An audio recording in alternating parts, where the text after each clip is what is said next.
तो स्वागत करता हूं एक बार फिर से आपका अपने YouTube चैनल पर। तो दोस्तों, मैं हूं प्रियांशु और मैं लेकर आया हूं आपके लिए Indian river system part 3। Part 1 और पार्ट 2 हम लोग पहले देख चुके हैं। पार्ट 1 में हमने देखा था सिंधु रिवर सिस्टम और पार्ट 2 में हमने देखा था ब्रह्मपुत्र रिवर सिस्टम। तो दोस्तों, ये है पार्ट 3।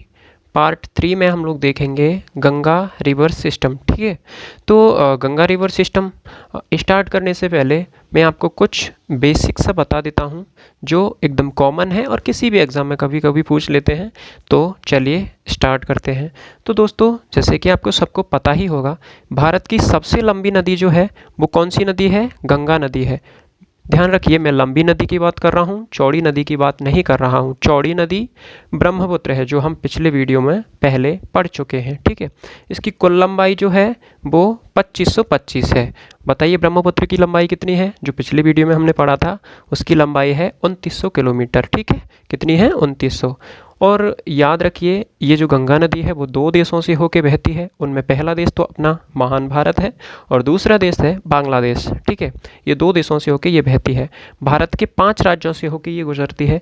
यानी कि कभी कभी ये क्वेश्चन पूछ लेता है कि भारत के किन राज्यों से गंगा नदी बहती है, तो वो 5 राज्य हैं। वो 5 राज्य कौन कौन से हैं? उत्तराखंड, उत्तर प्रदेश, बिहार, झारखंड और पश्चिमी बंगाल। ये अपने उद्गम स्थल से जहाँ पे जो उत्तराखंड में है वहाँ से निकल के 5 राज्यों से होके बहती है। पश्चिमी बंगाल के बाद ये बंगाल की खाड़ी में आके गिर जाती है। ठीक है, तो ये पॉइंट बहुत ज़्यादा इंपॉर्टेंट है, आप इसको याद कर लेना। इसके बाद गंगा नदी स्वतः स्वच्छ होने वाली नदी है। आप लोगों ने कभी कभी सुना होगा कि गंगा नदी अपने आप स्वच्छ हो जाती है या कभी मैली नहीं होती है, तो उसका एक ही रीज़न है। उसका एक रीज़न क्या है? Bacteriophage virus. ठीक है, ये वायरस जो होता है वो क्या करता है? हानिकारक बैक्टीरियाओं को ख़त्म कर देता है, उनको मार देता है। तो उसकी वजह से क्या होता है? गंगा नदी स्वतः स्वच्छ हो जाती है। तो आप लोग याद रख लेना, स्वतः स्वच्छ होती है गंगा नदी किसकी वजह से? बैक्टीरियोफेज वायरस की वजह से होती है। क्या होता है? वो हानिकारक बैक्टीरियाओं को ख़त्म कर देता है। ये पॉइंट भी आप लोग याद रख लेना। ठीक है, इसके बाद एक और पॉइंट है, गंगा नदी जो है उसको 2008 में राष्ट्रीय नदी घोषित कर दिया गया था। तो आपको डेट याद रखनी है, 2008 साल याद रखनी है। 2008 राष्ट्रीय नदी घोषित किया गया था गंगा नदी को। इसके बाद एक और पॉइंट है, गंगा नदी एक क्या है? जलीय जीव है जो गंगा नदी में पाया जाता है। तो इसको क्या किया है? भारत का राष्ट्रीय जलीय जीव घोषित कर दिया गया है। ठीक है, तो ये था इसका बेसिक जो आपको जानना बहुत ज़्यादा ज़रूरी था। तो मुझे ज़रूरी लगा इसलिए मैंने आपको समझा दिया। ठीक है दोस्तों, आप लोग जानते हो गंगा नदी जो है वो दो नदियों के संगम से बनती है। ठीक है, वो दो नदी कौन कौन सी हैं? पहली है अलकनंदा। ठीक है, पहली है अलकनंदा और दूसरी है भागीरथी। ठीक है, ये दो नदियाँ क्या होता है? ये है देवप्रयाग। तो ये दो नदियाँ देवप्रयाग में जाके मिलती हैं एक दूसरे को, और वहाँ पे मिलके संगम होता है इनका, और आगे जो नदी निकलती है उसको गंगा नदी कहते हैं। ठीक है, तो गंगा नदी जो है वो दो नदियों का संगम है, भागीरथी और अलकनंदा। जहाँ पे ये दोनों नदियाँ मिलती हैं उस स्थान का नाम है देवप्रयाग। ठीक है, तो देवप्रयाग में इन दोनों नदियों का संगम होता है। अब एक क्वेश्चन अक्सर पूछा जाता है, गंगा नदी का उद्गम स्थल क्या है? तो हम लोग मैक्सिमम लोगों को यही पता होता है कि गंगोत्री हिमानी, और क्वेश्चन में जो क्वेश्चन आता है उनके ऑप्शंस में भी गंगोत्री हिमानी रहता है। तो कभी कभी क्या होता है, गंगोत्री हिमानी ही सही मान लेते हैं, लेकिन कॉन्सेप्चुअली अगर देखें तो ये सही नहीं है। देखो, गंगोत्री हिमानी से क्या निकलता है? गंगोत्री हिमानी से गंगा नहीं निकलती है। ठीक है, गंगोत्री हिमानी से भागीरथी नदी निकलती है। यहाँ पे है कहीं गंगोत्री हिमानी।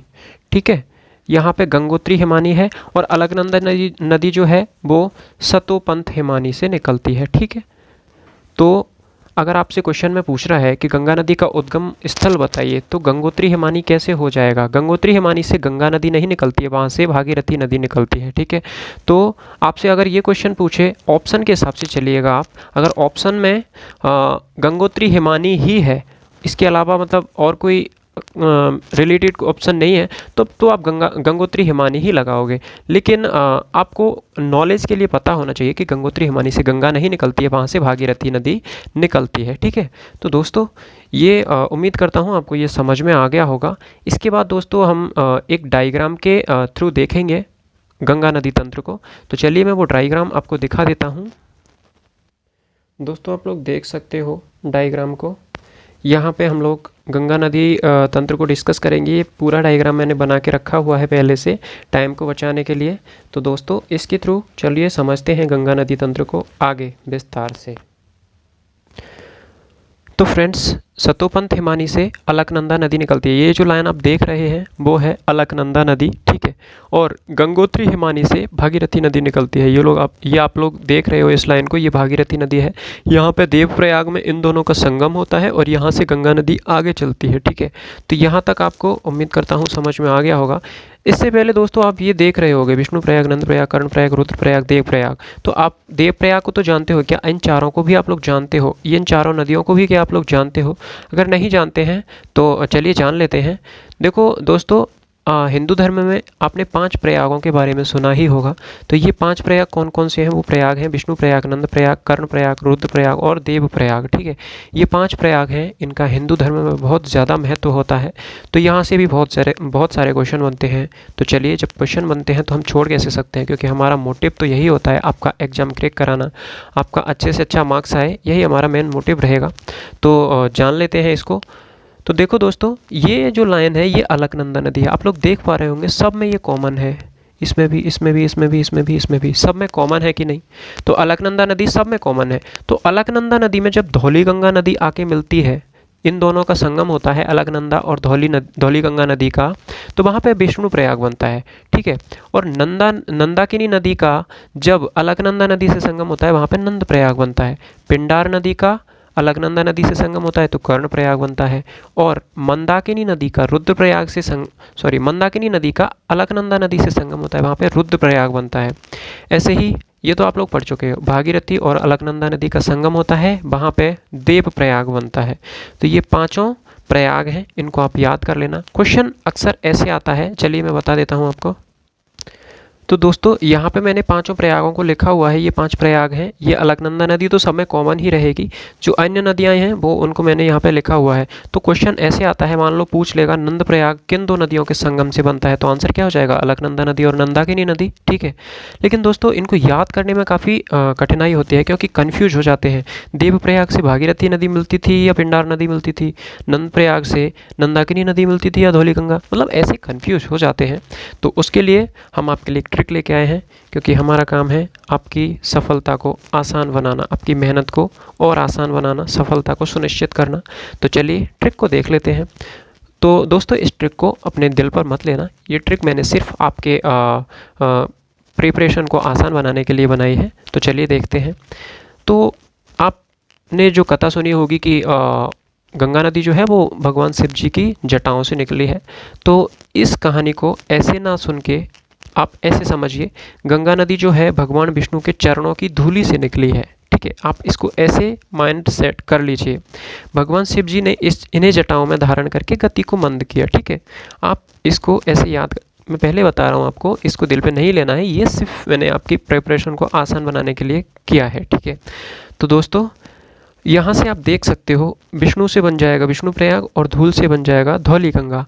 तो देखो कहाँ पे है, ये रहा विष्णु प्रयाग, ठीक है। विष्णु प्रयाग जो है वो धौली गंगा और अलकनंदा नदी के संगम से मिलके बना होगा। तो अलकनंदा तो सब में कॉमन है, आपको विष्णु प्रयाग का धौली गंगा से कनेक्शन करना है, ठीक है। ये हो गया। इसके बाद देख सकते हैं आप, शिव जी से बन जाएगा रुद्र प्रयाग, क्योंकि शिव रुद्र का पर्यायवाची ही है। और मंद से बन जाएगा मंदाकिनी नदी। तो आप लोग इसको यहाँ पे देख सकते हैं, रुद्र प्रयाग अलकनंदा और मंदाकिनी के संगम से बनता है। यहाँ पे अलकनंदा सब में कॉमन रहेगा, मंदाकिनी को रुद्र प्रयाग से आप अटैच कर सकते हैं, ठीक है। और अन्य के लिए आपको मैं बता देता हूँ कि नंद प्रयाग क्या है, अलकनंदा और नंदाकिनी से मिलके बनेगा। तो देखो नंद नंदा ये तो सेम ही हो रहा है, तो इसको आपको ऐसे याद कर सकते हो, ठीक है। और देव प्रयाग में क्या होता है, अलकनंदा और भागीरथी नदी संगम करके गंगा नदी का निर्माण करती हैं। तो ये तो आप पहले पढ़ चुके हो, ये आपको ऑलरेडी याद ही है। बचा क्या, कर्ण प्रयाग, अलकनंदा और पिंडार नदी। तो यहाँ पे कर्ण प्रयाग जो बचेगा वो एक नदी बचेगी और कर्ण प्रयाग बचेगा। तो ये एक दूसरे का हो जाएगा। ठीक है, उम्मीद करता हूँ आपको समझ में आ गया होगा। एक बार मैं फिर से रिपीट कर देता हूँ। गंगा नदी भगवान विष्णु के चरणों की धूलि से निकली, भगवान शिव जी ने इसे जटाओं में धारण करके गति को मंद किया। तो यहाँ पे विष्णु से बन जाएगा विष्णु प्रयाग, ये रहा, और धूल से बन जाएगा धौली गंगा। तो विष्णु प्रयाग धौली गंगा से संबंधित है, और शिव से बन जाएगा रुद्रप्रयाग, और मंद से बन जाएगा मंदाकिनी। तो रुद्रप्रयाग मंदाकिनी से संबंधित है। नंद प्रयाग तो नंदाकिनी, ये दोनों साउंड सेम है, एकदम सेम है, इसलिए इसको तो आप याद कर ही सकते हैं।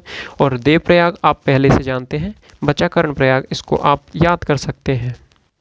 तो दोस्तों उम्मीद है आपको यहाँ तक क्लियर होगा। चलिए चलते हैं हम अपने डायग्राम की तरफ। तो दोस्तों यहाँ तक आपको क्लियर हो चुका है। यहाँ से क्या है, अब गंगा नदी स्टार्ट हो चुकी है। ठीक है, गंगा नदी यहाँ से चलते चलते चलते चलते यहाँ पे हरिद्वार में आती है। ठीक है, हरिद्वार में क्या होता है, हरिद्वार से पहले, यहाँ से पहले ये वाला पार्ट था, ये पर्वत और हिमालयी क्षेत्र था। ठीक है, यहाँ के बाद जो क्षेत्र स्टार्ट होगा वो है मैदानी क्षेत्र। ठीक है, यहाँ के बाद जो मैदानी क्षेत्र है वो है मतलब यहाँ के बाद मैदानी क्षेत्र में गंगा नदी प्रवेश करेगी। ठीक है, तो आपसे क्वेश्चन ऐसे पूछेगा कि गंगा नदी कहाँ से अपने मैदानी क्षेत्र में प्रवेश करती है, तो आंसर क्या हो जाएगा, हरिद्वार। ठीक है, समझ में आ गया। इसके बाद देखो चलते हैं अपन यहाँ पे आके कन्नौज में आ जाते हैं हम। ठीक है, तो यहाँ पे क्या होता है, कन्नौज में क्या होता है, इसमें इसकी पहली सहायक नदी जो कि रामगंगा है वो आके मिलती है। तो क्वेश्चन ऐसे पूछा जाता है कि गंगा नदी की पहली सहायक नदी कौन सी है, तो वो है रामगंगा। ठीक है, रामगंगा कहाँ से निकलती है, रामगंगा उत्तराखंड से ही निकलती है। ठीक है, और गंगा नदी को कन्नौज में आके मिल जाती है। इसके बाद अपन थोड़ा सा और आगे चलते हैं, तो यहाँ आ जाएंगे हम लोग प्रयागराज में। ठीक है, प्रयागराज में क्या होता है, यहाँ पे ये है यमुना नदी। तो प्रयागराज में गंगा नदी से यमुना नदी मिलती है। ठीक है, आपको पता होगा कि गंगा नदी की सबसे बड़ी सहायक नदी है यमुना नदी। तो इसको कैसे छोड़ सकते हैं, इसको और डिटेल में समझना होगा। तो चलिए देख लेते हैं, गंगा नदी को और देख लेते हैं। तो ये है गंगा नदी। गंगा नदी कहाँ से ये है यमुना नदी। यमुना नदी कहाँ से निकलेगी, यमुना नदी यमुनोत्री हिमानी से निकलती है। नाम आप ऐसे याद कर सकते हो, यमुना यमुनोत्री सेम है, इसलिए आपको दिक्कत नहीं आएगी। तो यमुनोत्री हिमानी से ये निकलती है, और यहाँ पे आते आते आते यहाँ प्रयागराज में क्या होता है, ये गंगा नदी में मिल जाती है। तो यमुनोत्री हिमानी से यमुना नदी निकलती है। इसकी 3 सहायक नदियाँ हैं। वो 3 सहायक नदियाँ कौन कौन सी हैं, पहली नदी है चंबल। चंबल नदी जो है उसका उद्गम स्थल है जनापाप पहाड़ी, इंदौर एमपी से। तो ये भी आप याद रख लेना, ये इंपॉर्टेंट क्वेश्चन है। चंबल नदी का उद्गम स्थल कहाँ पे है, तो वो जनापाप पहाड़ी मध्य प्रदेश से है। और चंबल नदी के बारे में एक और ख़ास बात यह है कि इसके घड़ियाल जो हैं, घड़ियाल, ठीक है, वो प्रसिद्ध है, यानी कि चंबल नदी घड़ियाल के लिए प्रसिद्ध है। तो ये अच्छा क्वेश्चन है, याद कर लेना आप। ठीक है, इसके बाद इसकी दूसरी सहायक नदी जो है वो है बेतवा नदी। बेतवा नदी जो है वो विंध्य पर्वत से निकलती है, ये भी एमपी में ही है। और इसकी तीसरी सहायक नदी है केन नदी, जो कि कैमूर पहाड़ी से निकलती है, और ये भी मध्य प्रदेश में ही है। तो ये यमुना नदी की 3 सहायक नदियाँ हैं। तो यहाँ तक हम लोग आ चुके थे। हाँ, एक बात और याद रख लेना, यमुना नदी का एक और नाम है कालिंदी नदी, यानी कि यमुना नदी को कालिंदी नदी के नाम से भी जानते हैं। तो ये यमुना नदी हो गई। इसके बाद हम लोग चलते हैं और आगे। ठीक है, तो यहाँ तक हम लोग आ चुके थे। ठीक है, यहाँ से और आगे चलते हैं हम लोग। तो यहाँ पे आएंगे हम गाजीपुर में। तो गाजीपुर में क्या होता है, गाजीपुर में एक और इसकी सहायक नदी होती है जिसका नाम है गोमती नदी।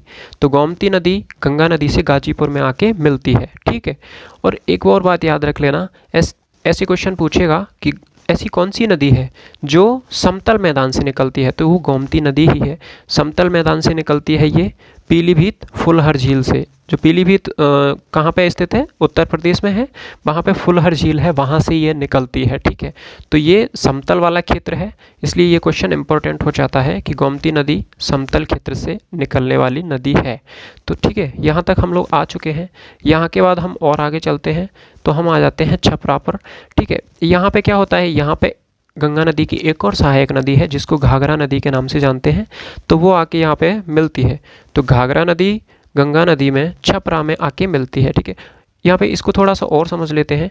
घाघरा नदी जो है वो 2 नदियों के संगम से बनती है। कौन कौन सी, शारदा और घाघरा। ठीक है, यानी कि घाघरा नदी पहले से चली आ रही होती है, उसमें शारदा नदी और मिल जाती है, फिर ये घाघरा नदी बन जाती है। और दोस्तों शारदा नदी जो है उसको काली नदी कहते हैं नेपाल में, और घाघरा नदी है उसको कर्णाली नदी कहते हैं नेपाल में। तो ये चीज़ आपको समझ में आ चुकी होगी। हम लोग यहाँ तक आ चुके थे। यहाँ से और आगे चलते हैं हम, तो पटना में आके पहुँचते हैं जो बिहार की राजधानी है। ठीक है, तो पटना में इससे एक और नदी मिलती है जो है सोन नदी। सोन नदी इसकी एक और सहायक नदी है गंगा नदी की, जो कि अमरकंटक पहाड़ियों से निकलती है। सोन नदी के बारे में आपको एक चीज़ और याद रखनी होगी।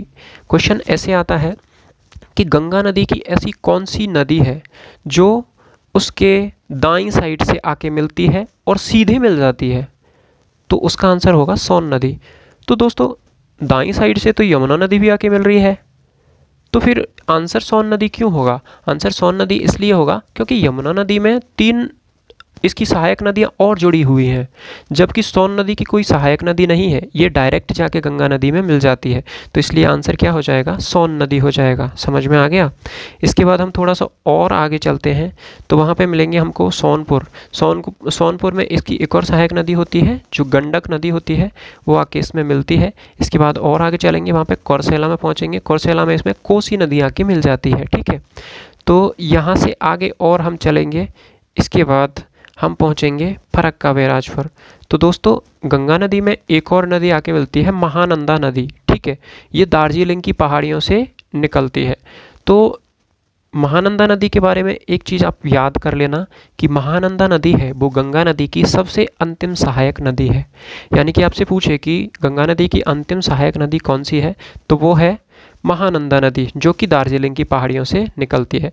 तो महानंदा नदी जहाँ पे आके मिलती है वहाँ पे फरक्का बैराज बंधा हुआ है। ठीक है, तो इस फरक्का बैराज के बाद क्या होता है, गंगा नदी जो है वो 2 शाखाओं में बट जाती है।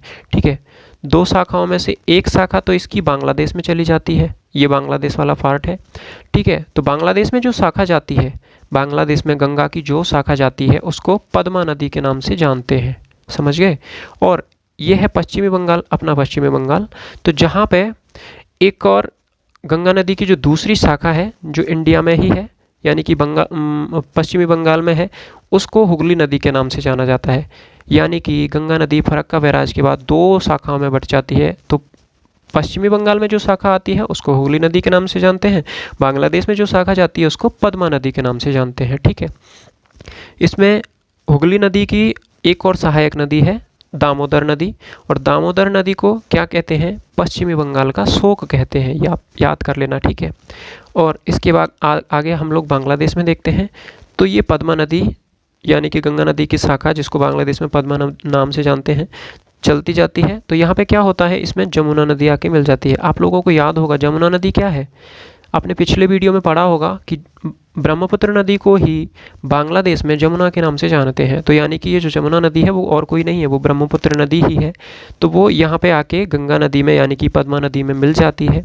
एक और नदी होती है मेघना नदी।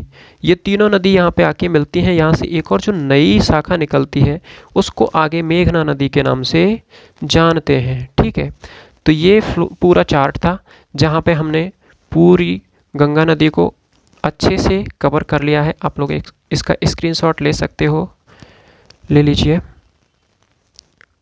ठीक है, तो उम्मीद करता हूँ आपको ये सारी चीज़ें एक बार क्लियर हो चुकी होंगी। आपको जो भी चीज़ समझ में नहीं आए उसको आप लोग कमेंट कर सकते हैं, हम सॉर्ट आउट करने का कोशिश करेंगे।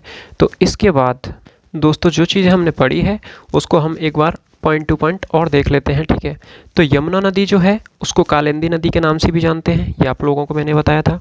और गंगा नदी मैदानी भाग में कहाँ पे प्रवेश करती है, तो हरिद्वार में प्रवेश करती है। उससे पहले क्या था, हिमालयी क्षेत्र था, मैदानी क्षेत्र में ये हरिद्वार से ही प्रवेश करती है। ठीक है, और गंगा नदी की सबसे पहली सहायक नदी कौन सी है, तो वो राम गंगा है। ये भी मैं आप लोगों को बता चुका हूँ, जो उत्तराखंड से निकलती है तथा गंगा में कन्नौज में आके मिलती है। ठीक है, ये आप लोग याद रख लेना, पहली सहायक नदी अक्सर पूछ लेता है तो राम गंगा है। यमुना नदी गंगा नदी की सबसे बड़ी सहायक नदी है और प्रयागराज में मिलती है। ठीक है, सबसे बड़ी सहायक नदी है और प्रयागराज में मिलती है।